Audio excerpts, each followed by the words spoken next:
we're going to talk about how our garbage and recycling are handled here in Portage County.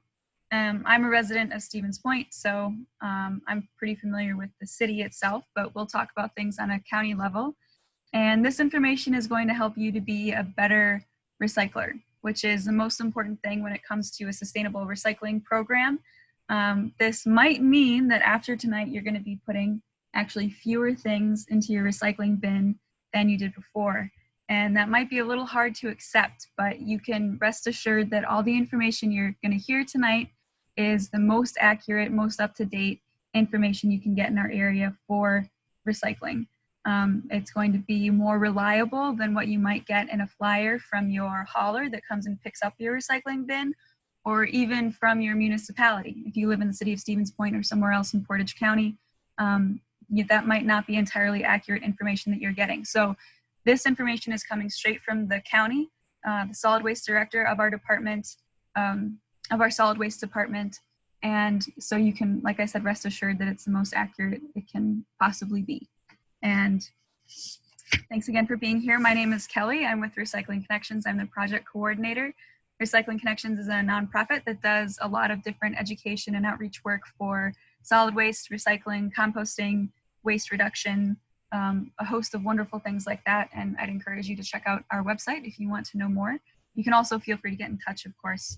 My contact information is on the screen now, and it'll be again at the end of the presentation. Okay, so we're diving into this virtual world. Thanks again for being here. Virtually, I'm just getting used to it. Okay, so moving on. There have been a lot of, oh goodness, I'm sorry, Rubina. Thank you so much to Process General Store for sponsoring tonight's presentation. Process General Store is an awesome new woman-owned business in Nelsonville, offering zero waste and near zero waste products to members of the store and to also anybody in the public. The soft opening was just a few days ago, and it'll be open to the general public, I believe, on July 1st. I think it's the beginning of next month that will happen. And the goals of Process General Store are to reduce waste by not distributing plastic, to develop a reuse economy to keep household items out of the landfill through a consignment shop, and 3, to start a revolution through community consulting to promote shared knowledge and a barter-borrow economy. So this is an awesome new resource, very, very relevant to what we're talking about tonight. And thank you so much to Rubina for making that contribution to our efforts here. I think we're all working in the same realm, and it's great to have some support. And I have them linked. So that logo is linked to their website, and you can check that out. And if you're interested in this PowerPoint, which is embedded with a bunch of links for the rest of the presentation here, just shoot me an email and I'll send you a PDF so that you can access all of those links and all of those additional resources. And this is the first one. So thanks again, Rue. And Kelly, I put the link to the website right in the chat box as well. So awesome. People can grab it there. Thanks for doing that. Okay, so there have been a lot of headlines like this over the last few years, frightening, angering, and really, really confusing a lot of people about what happens when the hauling truck comes for their recycling cart every week or every other week in our case. And the reality is that recycling is certainly changing across the country, but that does not mean that it is failing. Our markets are different from what they used to be. We're not getting paid as much money for the recyclables the same recyclables that we're selling, but that does not mean that the industry is crumbling by any means. In fact, we in the Midwest here in central Wisconsin, we're somewhat insulated from the impacts because most of our recyclables have been and continue to be processed domestically. And we can talk a little bit more about that in a few slides. Additionally, as with any industry, there are peaks and valleys, and that continues to evolve over time. So if you've seen any of these headlines over the last few years and it has caused you some grief, I hope you can take some comfort in knowing that it's very place-based. Like I said, we in the Midwest are insulated. A lot of the struggles that have come from China's national sword are actually being seen more on the coast. And we'll continue to discuss that throughout tonight. I would, however, like to point something out. which is, you know, who it's important to recognize that the issues with where to send our recyclables actually stem from our accumulation of recyclable waste and byproducts. So if we as consumers didn't generate as much, then there wouldn't really be anything to blow up into a crisis. So we collectively are responsible for the waste that we produce as a result of how we live our individual lives. And waste as a concept really needs to be reimagined. So just because something is recyclable doesn't mean that it isn't waste or that it isn't wasteful.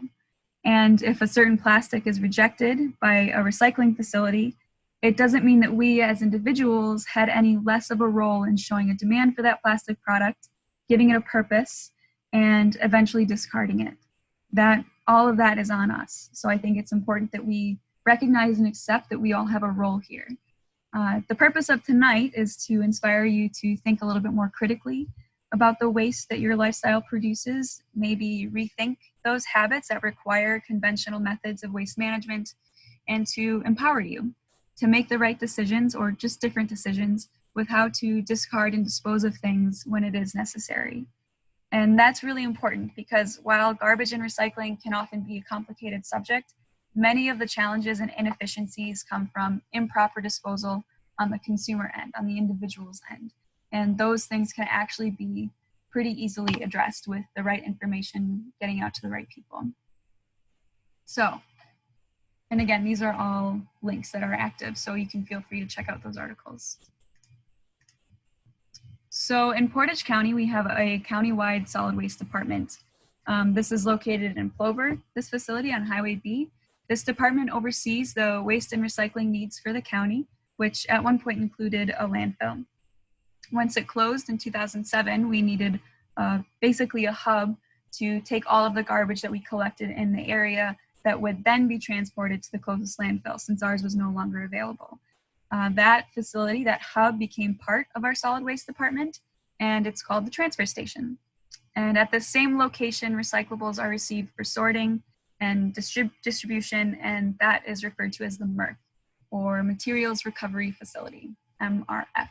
So in the photo you see here, the building with Portage County Material Recovery Facility, that's the MRF.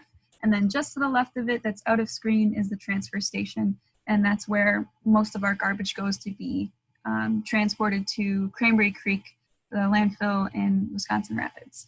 And also in that transfer station, there's also collection for various other types of materials like large scrap metals and hazardous wastes and appliances and electronics, light bulbs, things like that. So our solid waste department encompasses a lot of resources for residents to use.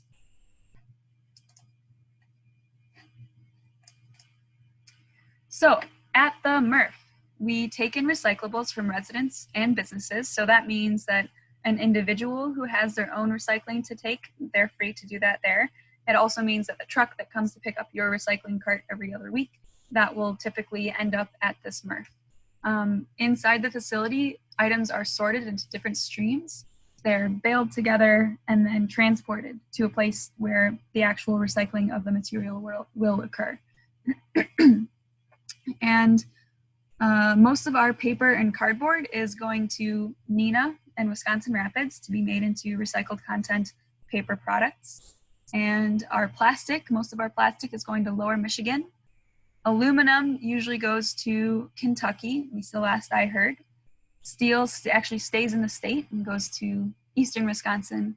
And our glass is managed locally. It's not exactly recycled in the way that you might think, but we can talk about that a little bit more in a few minutes. So as you can see here, like we stated in the introduction, our recyclables are primarily managed domestically, which is what has allowed us to be, like I said, insulated from some of the international impacts on the recycling industry. The transfer station takes in garbage from residents and businesses, so same deal. An individual can go and take their garbage there, or the truck that picks up your cart every week, it's going to end up there for dumping it and then transporting to the landfill. And semi-trailers are just being filled every single day, constantly. I've got some photos coming up so you can understand a little bit better. But that garbage usually goes to the landfill in Wisconsin Rapids, which is owned and operated by Advanced Disposal, and it's called Cranberry Creek Landfill. Or I think that's exactly what you call it. So on here, I've included a link to a fun little news story that I did about the Portage County Solid Waste Department.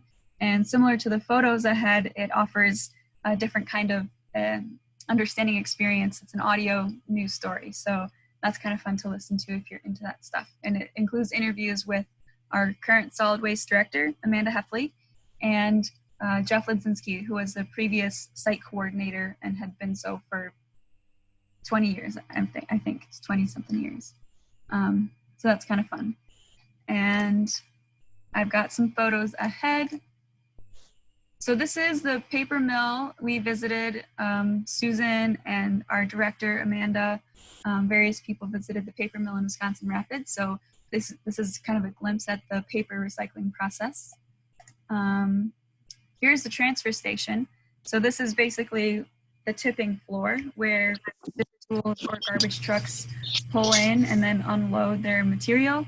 And then we've got a front end loader that's picking the stuff up and loading it into semi-trailers over here in the corner. And that's what goes on here all day, is loading garbage into trailers that are then transported to Rapids. So here we've got some photos of the Marathon County Solid Waste Department's cell that I think these photos are from 2016. And these are kind of interesting because it shows you what a landfill looks like on the top layer right before garbage begins to be deposited. So these are the first photos of the photos of the very first loads of garbage dropped off at the Marathon County Solid Waste Department, which is also a great resource. Their website is linked here in the name. And there are photos and resources and a lot of great things on that website, and also a Facebook page that is pretty active. And they have this operating landfill. So Marathon County owns and operates this landfill, which provides a ton of great resources to people all over the state, namely in Marathon County. And this is what the landfill looks like from the residential drop-off area. There are usually pretty big trucks, vehicles, all sorts of equipment operating on site. And so there's a special area designated for individuals that might just have a few large items to dispose of. And that's what this shot is. You can see the hand unload flags in the corner there. It's usually fun at this point to ask the crowd how many people have been to a landfill or how many people are very familiar with that. I wasn't very familiar until I got to school, and it was even later on, like in my later years of school and then after I graduated, that I got more familiar with the goings on and operations and whatnot, and it's pretty interesting. So this is another shot that I took at the landfill. This is the geomembrane liner that's used in construction of a new landfill cell. These were massive rolls of it's HDPE plastic. And over here we've got, this is our director, Amanda Heffley, the director of the Portage County Solid Waste Department. And Jeff Lidzinski right here, who's the previous site coordinator. This is Jeff and Amanda taking some gas samples at the closed landfill on QQ in Portage County. So this, like I said earlier, this facility was closed in 2007. And we are required by state law to monitor the landfill for a minimum of 40 years post-closure. And so there are regular readings of groundwater wells, gas wells, movement to see and understand what's going on inside the landfill and to ensure that the waste that has been collected there continues to be contained and protected, well, that it's contained in a way that protects the resources around it. So that's what's going on here. Here is a diagram of a landfill. This was the best kind of diagram I could find. And we've got, this came from the Solid Waste Authority in Southeast Iowa, the Semco landfill. And I think it's a pretty good resource. I ran it past a few people first to make sure. And you can see here the different layers that go into creating a landfill and that layer of lining on the bottom. And the top layer is pretty much the bottom, it's kind of flipped upside down. So the surface that is closest to interacting with the atmosphere is actually soil and vegetation. And you can see there's feet of material in between the garbage and the land, which includes gravel and rock and all sorts of drainage nets, the geomembrane liner. We've got collection pipes in there for gas or for liquid at the bottom, and then soil and vegetation and whatnot. So there's quite a bit that goes into designing and building a landfill.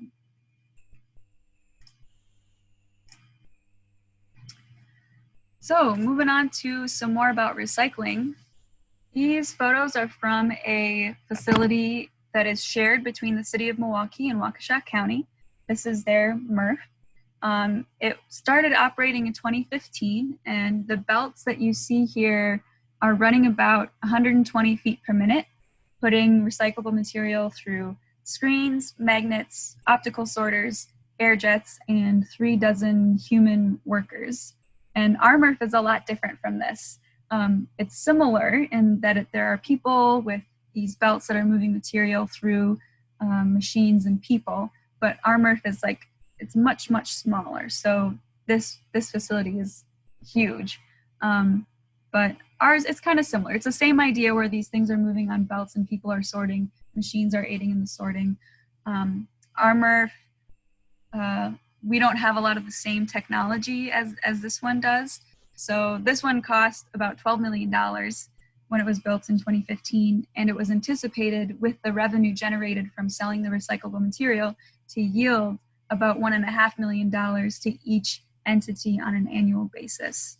Unfortunately, I don't have information about where that's at right now, but it's certainly an investment that I'm sure has been serving them both well. So as you can see by these photos, actual humans hand sort through a lot of this recyclable material, and that's certainly true for our MRF. Machines are used to separate some of it, but there are a lot of individuals that stand in front of these moving belts, whipping different kinds of materials off the lines and into bins, containers on the ground floor, while simultaneously they are separating out garbage and other debris. And that's why it's very, very important to keep non-recyclable items out of your recycling bin. The time that an individual takes to separate garbage on the line from recyclables is time that they are not spending properly sorting out the truly recyclable items. This means that those items could actually just end up in the garbage and not be recycled at all. So it's very, very important to keep non-recyclable things out of your recycling bin. That's what we call recycling right. And that is a big part of what I want to share with everybody here tonight, is how to recycle right in Portage County and how to be the best recycler that you can. So I think we're getting into that pretty soon here.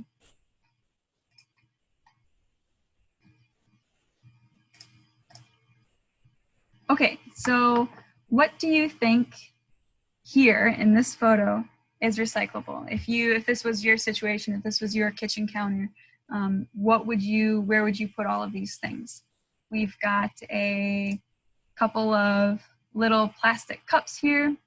You can even see a number and a recycling symbol on it. We've got some plastic cutlery, a spoon and a fork probably. We've got some metal, tin foil, some balled up over here, and then we've got this tin kind of like pie plate thing on the bottom. And we've got this paper boat right here, which looks pretty clean, which is a good thing to recognize. And then we've got this clear plastic lid here at the bottom. So, okay, I see some notifications in the chat. Chris says none of it is recyclable.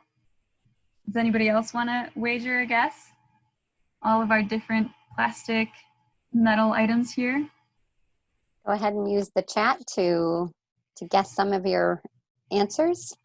Mm-hmm. Pop quiz this evening, pop quiz.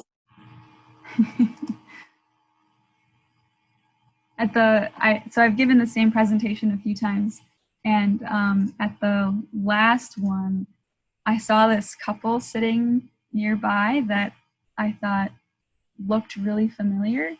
And then when this slide came up, they said none of that is recyclable, none of it.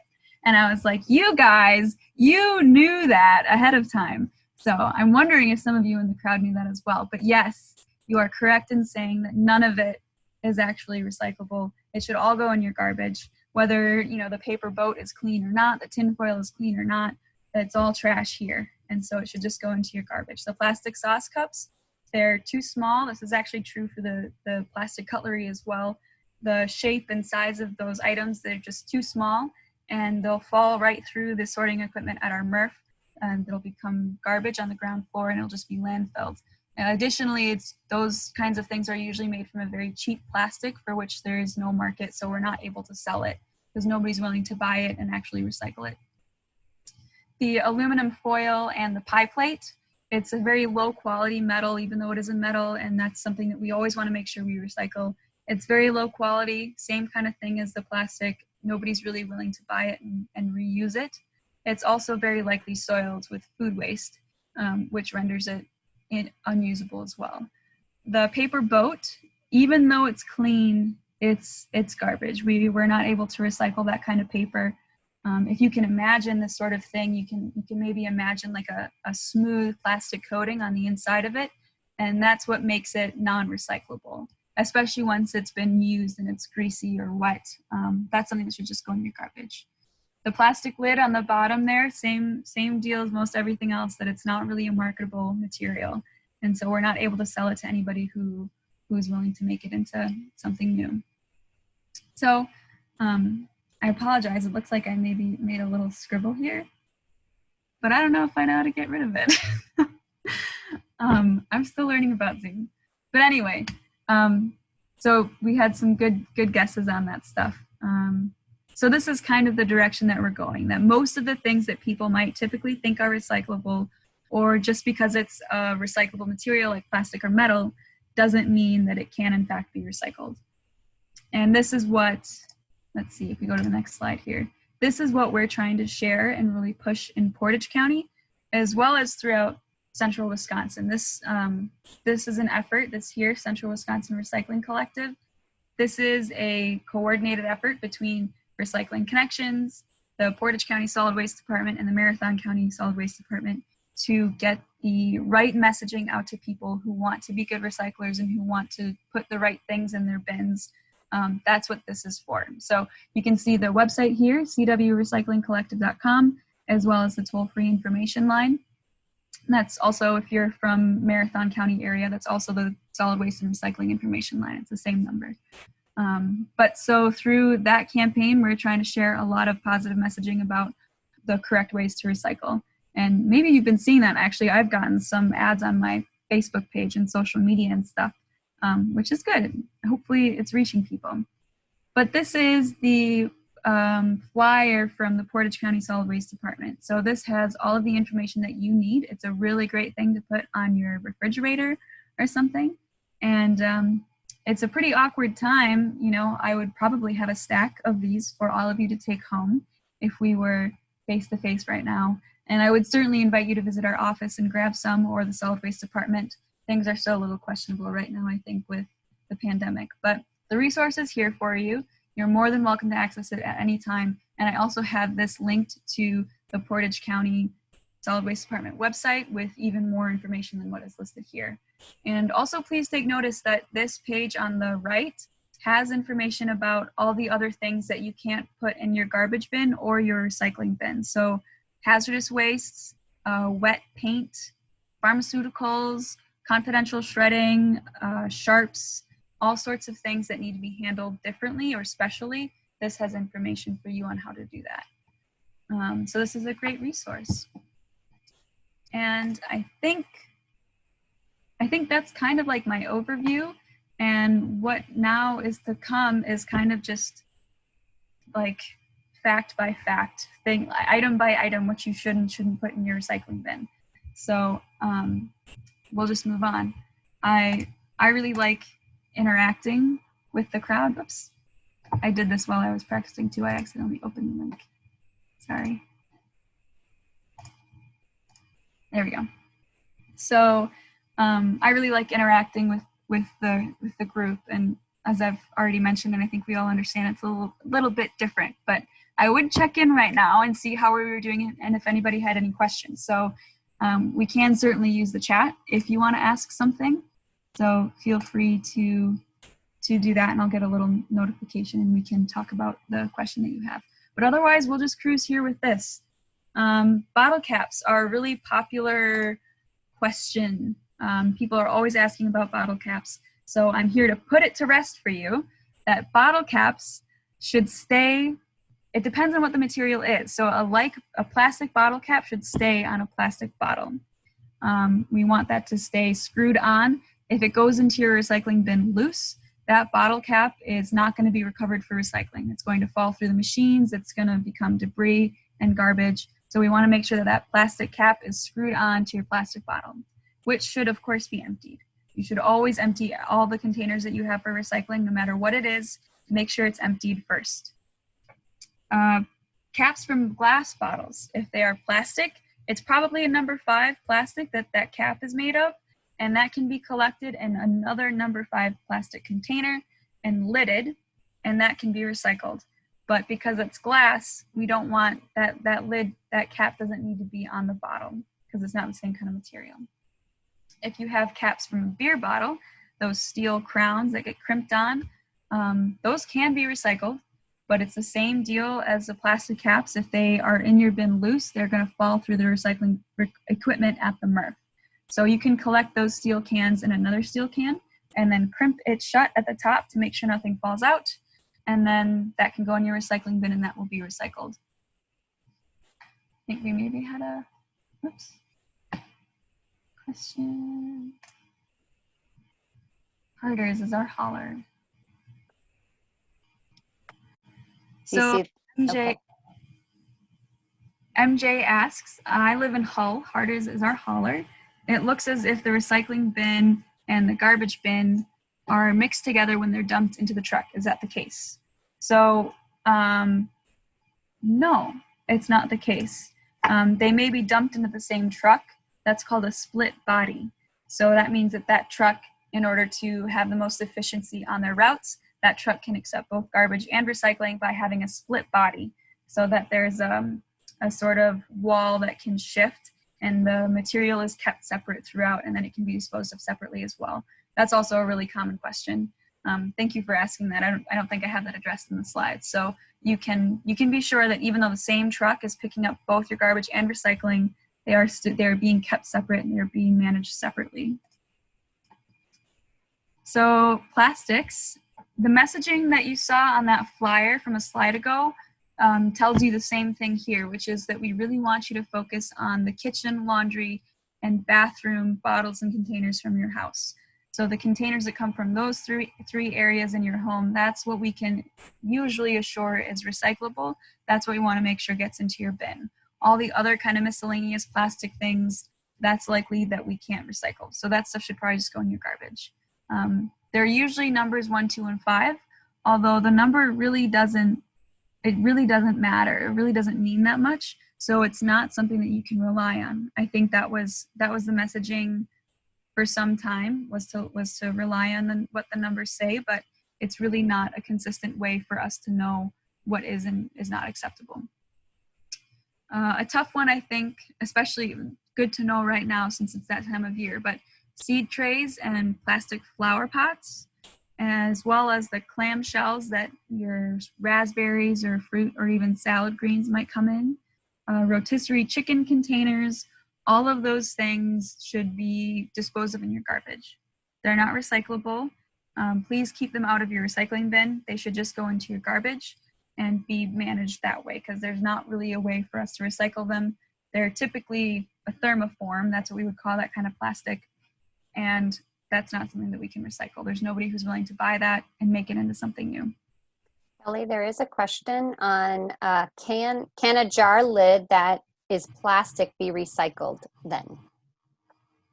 Yes. Can a jar lid that is plastic? So a plastic jar with a plastic lid, those two things should stay together and go into your recycling bin.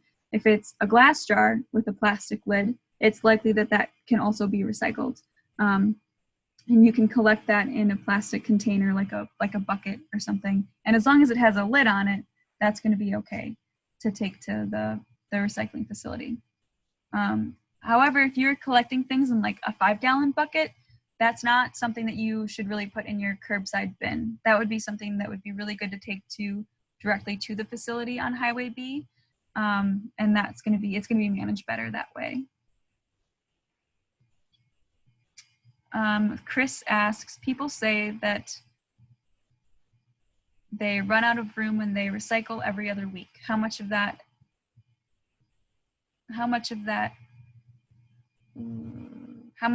is because they're trying to recycle too much? I think that's what the question is. People talk about running out of room in the recycling bin because it's only picked up every other week.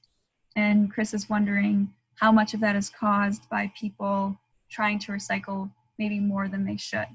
That's a great question. I think that probably a lot of that. I think that, I mean, it's hard for me to say because I don't know, the ways that other people live their lives and what kinds of things that they eat. If you're a really big yogurt family and you have all of these, quart-sized yogurt containers that with the lids on, that can take up a lot of space in your bin. But I'd say it's very possible that a lot of people, well, we know that a lot of people are recycling too much. They're wish cycling. They're putting things that are not actually recyclable into their recycling bin, and it probably takes up a lot of unnecessary space. So I think that's how I'm supposed to interpret that. If not, Chris, feel free to clarify. But yeah, I'd say it's likely that there's probably too much in there that shouldn't be.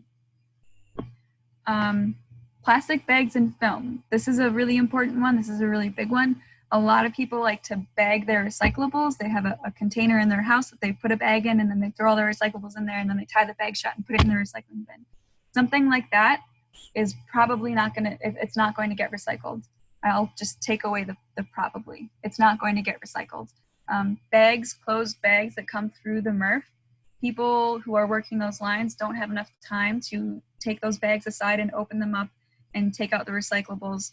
And it's probably often garbage because we're seeing some pretty bad recycling habits these days. So who knows, the recycling worker who receives that bag, it could be full of garbage, and then it's even more of a futile effort. So plastic bags that have recyclables in them will not be recycled. Your recyclables should go into your cart loose. That's the best way for them to be recycled.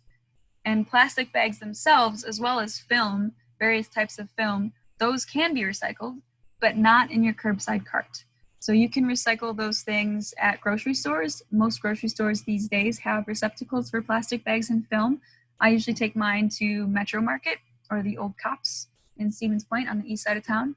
And that's a great place to take them. However, it's really, really important that they be clean and dry. So depending on what your bag was used for, if it's like a bread bag, which is a recyclable plastic bag, it can probably just be emptied out of the crumbs and then taken to cops. If it had some like wet food in it, you're probably going to need to clean it out and then also see that it's appropriately dried. And those two things, the dry and clean things, are really important for those plastic materials to be properly recycled. So please prioritize that if you're going to prioritize recycling plastic bags and film. Additionally, you should not include biodegradable or compostable bags in that. Those materials they're made from corn or cellulose, which are meant to break down. And I think it's almost 100% of this plastic bag and film waste stream is actually used to make composite wood for decks and stuff. And so we can't have a biodegradable ingredient in that because that's not going to create a lasting deck product. Okay, I think that's it for that slide. I did want to make a note here, this recyclable versus marketable, which is kind of what we've been touching on throughout, which is like with the thermoforms, for instance, it might be recyclable. Technically speaking, it can probably be pelletized and melted down and made into something new, a new plastic product, but it costs too much money relative to the return that investment would see, which renders it not marketable. So even though it might technically be recyclable, nobody is willing to buy it and put it through that process because it costs too much money. And so we can't recycle that here. So I just wanted to make that distinction, that a lot of it has to do with markets and, you know, what people are able to make money manufacturing and reselling. Okay, plastic cups. This is a good one. This is a big one. Plastic cups are usually made from polystyrene, and nobody is really recycling polystyrene in this area. I know there's a place in Reedsburg where Susan and I had our conference in February, or nearby the Dells, and I think there's one in Sheboygan as well, that will take in used polystyrene and recycle it. And polystyrene is actually styrofoam. So styrofoam is a brand name. It's expanded polystyrene, or EPS, and that's what we would call a cheap plastic that's not very valuable, and so we're not able to sell it, and so it has to go in the garbage. And a lot of plastic cups are number 5. Like, you can find a higher quality or more durable plastic cup that is made from a number 5 plastic. But at our MRF, it's impossible to tell the difference because these materials are just coming through the lines and people are sorting by hand using their visuals. And all those cups look the same. There's no way for us to tell, so they're all handled as garbage. Plastic cutlery is the same deal. It's made from polystyrene, which is a non-marketable material. And also, as stated earlier, because of the mechanics of our facility, items like that are too small and those kinds of shapes, they'll just fall through things and become debris. Glass is a really interesting one. So it's not recycled and made into new glass products like a lot of people probably think or hope that it is. It goes for something that we call beneficial reuse. So that means that it comes in pretty much as crushed glass, because glass is just kind of tossed around throughout the process of being thrown away and then collected and then tipped and then moved around. So it's crushed glass, that's what we call it. It's used as alternative daily cover, or ADC. And that usually happens at the landfill in Wisconsin Rapids at Cranberry Creek. So ADC is a material that is used to cover the operating site of a landfill after every day. State law mandates that all landfills have to use some kind of cover on their operating area at the end of each day to reduce litter blowing around and potential odors and rodents and all sorts of different things. So there's required to be a cover, and a lot of times it's soil, which is, if you really think about it, sort of a waste of a valuable limited resource, which is what our soil is. So even though it's not being recycled, it is still beneficial to have a use for this crushed glass in the landfill setting. It's maybe not its highest best use, but I think it's the best that we can do right now, which is all that we can ask for, probably. The reason that we don't recycle glass like that is because it's very, very hard to transport. It can be dangerous to handle, and it's very, very heavy, making it just a very difficult material to manage. So there are glass recycling facilities near Milwaukee and Minneapolis, but it's just not feasible to transport it that far. So we use it for ADC instead.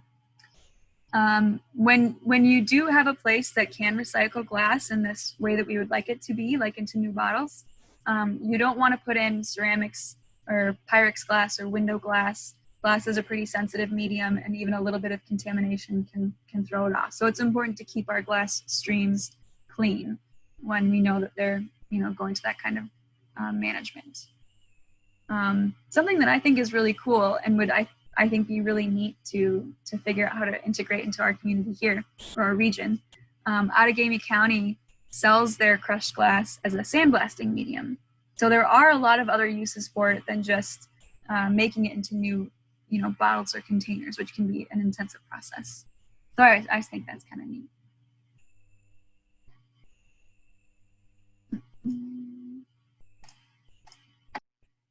Okay, paper.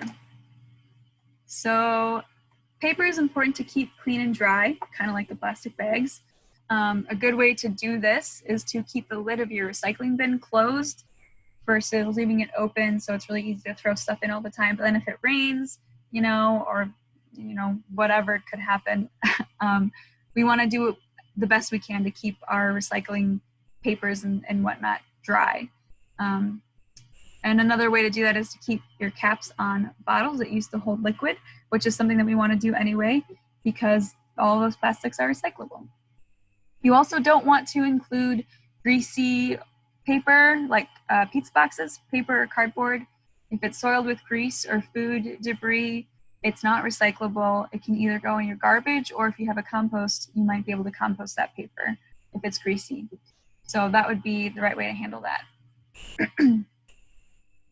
Aseptic cartons are cartons that are used for like orange juice or vegetable stock, soy milk or almond milk, things like that. It's kind of like a plasticky, papery hybrid, usually with a plastic cap. That's an aseptic carton, and that is not something that we can recycle here in Portage County. So if you use products like that, once it's emptied, it should just go in your garbage. Please do not put that in your recycling bin. It'll be sorted out as garbage. Coffee cups. Coffee cups are the same kind of deal. If you can think of your typical to-go coffee cup, you can probably imagine that smooth coating on the inside. That's a layer of plastic that makes the cup resistant to liquid and hot liquids, which is what we need for coffee cups. However, that also renders it non-recyclable. So I see your question, Dalen, thank you. So we want to keep coffee cups as well as their plastic lids. That plastic is not recyclable either, so the whole unit should just go into your garbage. If you've got a paper sleeve on that coffee cup, that can probably be recycled. As long as it's just 100% paper, you can recycle that. But the cup and the lid should go in the garbage. Dalen asks, does that include milk cartons from school use? Regarding the aseptic carton conversation. And yes, it does. It does include cartons from school use. Those milk cartons at a school should go into the garbage. We're not able to recycle those. And that can perhaps, if you're interested in that, Dalen, we can maybe talk afterwards or sometime this week, because there's a lot of conversation about that right now, and we'd be happy to discuss. Metal. So metal is a great resource, and we want to recycle as much of that as often as we can. Aluminum cans are a great recyclable material. They are so recyclable, like infinitely recyclable. Something that's really interesting, though, is that those stickers, those adhesive labels that have become really, really popular with craft beer and small businesses selling canned products, those are not recyclable, and those are actually garbage. Whether it's an adhesive sticker around the whole can or it's like a shrink-wrapped label around the whole can, it should come off. It's got to come off. So whether it's a scissors, a knife, or you got to just peel that whole sucker right off, you got to do it if you want that can to be recycled. So please do that before you put those cans in your recycling bin. If you don't have the patience, you don't have the time to remove that label, I'm not judging you, just put it in the garbage because it can't be recycled if it has that label on it. Pots, pans, and other large scrap metal, that can be recycled, but please don't put it in your curbside cart.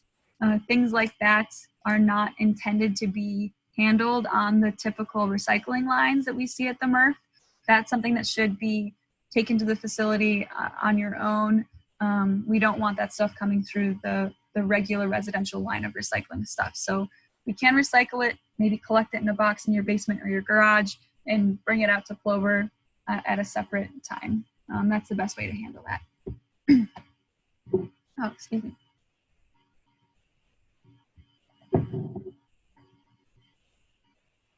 Okay. It's kind of funny to be doing this sitting down. I was thinking that I could have like elevated the computer and stood, because usually I feel like I have a lot of energy and I'm walking around and talking to people. So it's a little bit different to be doing this sitting down. Anyway, moving on. Okay, so we know all of these great things, right? All of our frequently asked questions have been put to bed. And now what do we do? Let's see. We can recycle right. We know how to do that. We can recycle more. We can buy things that have recyclable packaging that only come in recyclable packaging.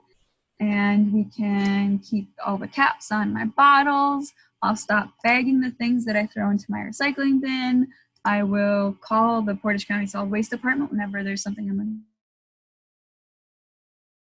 And also an additional plug that I forgot to make earlier, there's a great Facebook page that the Solid Waste Department has. So if you're on social media, I definitely encourage you to look that up. They are constantly putting out tips, just like those FAQ slides we were just going over. There's constantly great information shared there. So that's a really, really awesome resource. Okay, so we know we have all these things. We can do all these things. We're going to be great recyclers. We're going to stop all our wish cycling. But there's something that is even more effective than any of these things. These are all great things that we all should do. But something that's even better, and perhaps the best solution, is to waste less. The true and honest answer here is that we need to waste less. We need to buy, consume, and waste less to reduce our dependency on an industry that exists solely to manage the residuals of all of those acts. We have invested money, time, infrastructure, intellect, endless natural resources to build it up, improve it, expand it, and in many ways it has been really, really very good for our society, because regardless of how it is generated, we need safe and healthy ways of dealing with all of our wastes, recyclable or not. But it is true that not enough credence is given to the maybe more radical, but truly more effective approach of reducing waste in the first place. So I hope that we can consider all of these great new tips that we learned tonight relative to a different ethic of reducing the need for those tips in the first place. And if you want to talk more about that stuff, that's something that I really love. I would love to share with you the things that I do in my life and the things that I know other people do in their lives to reduce the waste that they produce and to live overall a little bit more healthy and more sustainable. Recycling Connections is certainly there to talk about that. I'm there to talk about that. So please get in touch if you have any questions. And I've got here's my contact information again here. And the Central Wisconsin Recycling Collective, which is also a great resource in addition to Recycling Connections. And my email address here is available as well. So if you have questions about any of the other things we talked about, any of those FAQs, if there was something that I didn't address, please get in touch. And we've got some time now, so we can certainly field some questions through the chat. If that works for everybody who's present, we can take some questions. People can also ask their questions verbally if you'd like. Just a reminder, you are muted. So if you do have a question you'd like to ask, you can unmute yourself to engage in that dialogue, or you can use the chat box. We are also monitoring that. Yeah, Kathy, Kathy says pre-cycle. That's good. I haven't heard that one. That's old from, I don't know, maybe the late 80s or so. I heard that term, and that's how I try to live my life. Awesome. I'm with you. Chris asks, how much of the recycling stream translates to Wood County? I think maybe that means how much of the recyclables that end up at our MRF and Plover come from Wood County. And I don't know real numbers. And Susan, if you have, are they the same rules? Yes. Yeah, so everything that we talked about here, this is true for Central Wisconsin. That was our goal with the Central Wisconsin Recycling Collective, was to reach all of the areas that would be serviced by basically the Portage County Recycling Facility, or the MRF. So yes, this stuff is true for those in Wood County as well. Jean is wondering where to take used batteries, like size D or AA, not the rechargeable kind. Well, there is a Batteries Plus that might take them, but I know those two, this might not be effective. You just click through my slides. But I'm pretty sure we can take those to the MRF, the transfer station. There's usually a charge for recycling something like that. And that's a good thing to mention about a lot of things that were listed on that flyer that I shared. Usually it costs something to recycle things because it's not something that we're able to just do. You know, like as with any service, it takes resources, and so it's usually something that the individual needs to pay for. I recently took my batteries to Batteries Plus, and they charge, I believe it was $1 a pound, just an FYI. And I took all the other batteries, not rechargeables, but the others. Yeah, I was gonna say it's usually pretty typical for that fee to be $1 a pound by the pound. Batteries Plus also takes light bulbs. Thanks, Anna. And then Chris indicated the alkaline is garbage. And I know that's, I know the Portage County MRF does accept them, and so does Batteries Plus still for collection. Okay. Yeah. So here I brought up the document, the FAQs from the Portage County Solid Waste Department, the real FAQ sheet. And this has a pretty detailed list of the things that they can take outside of the recycling cart, things that you can bring directly to them for a fee. And alkaline, lithium, and rechargeable batteries, they will take for recycling for $2 a pound. Lead acid batteries are free. This is here, maybe I can just share this in the chat.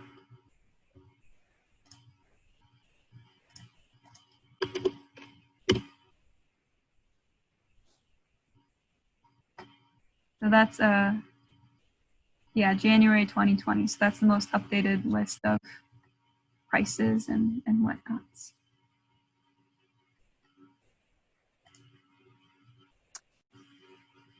Well, Kelly, I want to thank you for this.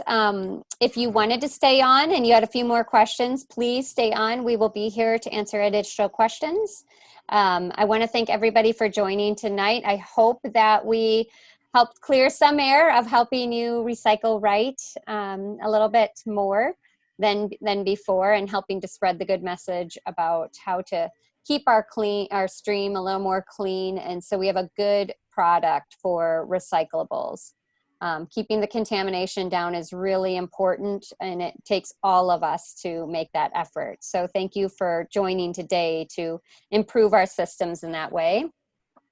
Kelly, if you have any last minute thoughts as well. I would just echo that, Susan. Thanks to everybody for joining and being willing to learn about the right ways to recycle, because it is very important. That's how we can make recycling the most beneficial and the most sustainable to everybody.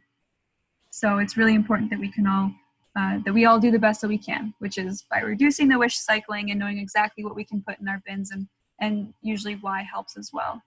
Kathy says, thanks, I was confused about the jar lids and the beer bottle caps. Yep, that is a big one. I'm glad that we could address that for you. And I would also just say again, any other questions, feel free to shoot me an email. Check out the Central Wisconsin Recycling Collective resources, and anybody here at Recycling Connections. We're going to be happy to talk about things like this with you. Yeah, the milk cartons thing changed kind of recently. They're still saying that they're accepted by some haulers. So just be clear that when it hits the MRF, those are being pulled out. So even despite being accepted by your hauler, they are not getting recycled in Central Wisconsin. I'm very sorry. Until something changes, keep an eye on that one, because if markets shift or processing shifts at the MRF, that could change. But I hate to be the sad news, or your Kelly was the sad news on that one tonight. I said it first. Yep. I know that pains us a lot. Yeah, and it's interesting. Cartons make for good seed starting containers. There you go. That's a good way to use them. That one is interesting. I like mentioning how Organic Valley, which is a pretty popular organic dairy product producer. They pretty recently switched from plastic containers for their milk to cartons. So they're not doing any plastic containers for their milk. And for some people, I don't know if you have something updated on this, Susan, but I don't know of any place that's recycling cartons like that right now. And certainly for us in Portage County, we can't recycle those. So it's kind of a bummer actually that they made that change, because now I could have recycled the plastic milk jug before, but I can't recycle the paper one. Yep. Nope. I think that's same. There's just, it's all coming through the MRF, and it really, you know, it's not getting up to the manufacturers that can. Jean is wondering, how would we know if and when it changes? And I'd say the best way to get that information would be to, if you're on social media, to stay in touch with the Facebook page that the solid waste department manages. Like I've said before, they're just constantly pushing out some great information there. You can also keep in touch with us at Recycling Connections and the solid waste department in general. That's going to be the best resource for knowing when those things might change and when you should change your recycling habits.